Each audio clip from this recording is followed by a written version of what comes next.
we're so trained that service is martyrdom, which, by the way, by definition is not sustainable, right? Martyrdom always ends the same way, right? So martyrdom is not a sustainable model.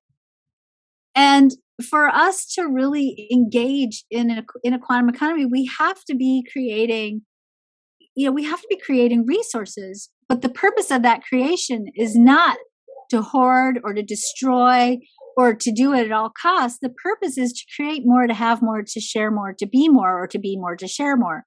And I think that's essential to understand. And really, going back to poor Adam Smith, he really got that.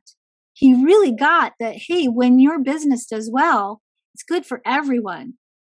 But he didn't understand that you have to be doing business in a place of integrity. I mean, remember this Will Center thing, we're all still kind of new to it. It's a pretty new evolution in the human story. So we still kind of have training wheels on it. We're still trying to figure out, wait, how do we do this? So, and as far as how fast are we going to see the changes, we're in it.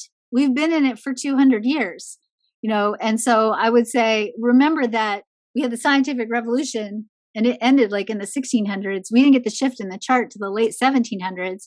So we're at the tail end getting ready to go through the shift, but we've been laying the groundwork for it for hundreds of years now. So, this unfortunate state that our economy is in, the global economy, the misuse of resources as an out picturing of us really not mastering the lessons of the ego yet, we totally can shift it. We totally can change it.